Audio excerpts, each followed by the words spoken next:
નમસ્કાર દર્શક મિત્રો, હું જપન શાહ, કાનમ એક્સપ્રેસ ન્યૂઝમાં આપનું સ્વાગત છે। જોઈએ આજના મુખ્ય અને મહત્વના સમાચાર। આજના શુભ દિવસે આપણે વોર્ડ નંબર 7 નું ભાજપનું કાર્યાલય ખોલવા જઈ રહ્યા છે। આજે આપણે શુભારંભ કર્યો। ભારત માતાના આશીર્વાદ અને એમને દીવો પ્રગટાવીને આપણે આશીર્વાદ માંગીને આ કાર્યાલયની શરૂઆત કરી છે।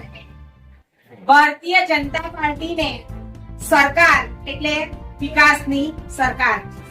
ભારતીય જનતા પાર્ટી માટે સત્તા એ શાસનનો વિષય નહીં પણ સેવાનો વિષય છે। હા, સેવાના પ્રકલ્પો અધૂરા છે પણ એને પૂરા કરવાના વચનની બાંહેધરી સાથે આપણે આગળ વધવાનું છે।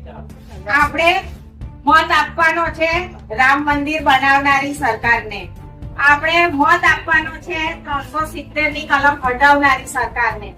આપણે મત આપવાનો છે બાળકના જન્મથી લઈને અંત્યેષ્ટિ સુધીની યોજના બનાવનારી નરેન્દ્રભાઈ મોદીની સરકારને। જ્યારે ગુજરાતના પનોતા પુત્ર નરેન્દ્રભાઈ ને અમિત શાહ દેશમાં સુશાસન સ્થાપી રહ્યા છે।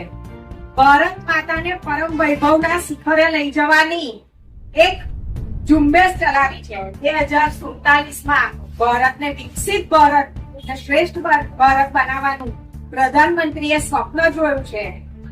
ત્યારે આપણે સૌ મોદીજીના સૈનિક બનીએ, ભારતીય જનતા પાર્ટીના સૈનિક બનીએ, ને માં ભારતીના સાચા સપૂત બનીએ અને આપણી ફરજ નિભાવીએ। એક મત એ આખી દિશા બદલી શકે છે। તમે જોયું છે ભૂતકાળની પરિસ્થિતિ ને અત્યારની પરિસ્થિતિ। કદાચ આજની પેઢીને ખબર નથી કે શું ગુલ્લડો હતા, શું રમખાણો હતા, શું અરાજકતા હતી। અને રાજીવ ગાંધી એમ કહેતા કે હું 1 રૂપિયો મોકલું તો 10 કે 15 પૈસા વ્યક્તિ પાસે પહોંચે।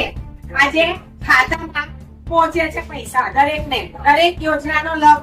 ભાગ્ય કોઈ ઘર એવું હશે, મારું ઘર કે તમારું ઘર, કોઈ ઘર ભાગ્ય એવું હશે કે જ્યાં કોઈ યોજનાનો લાભ ના મળ્યો હોય।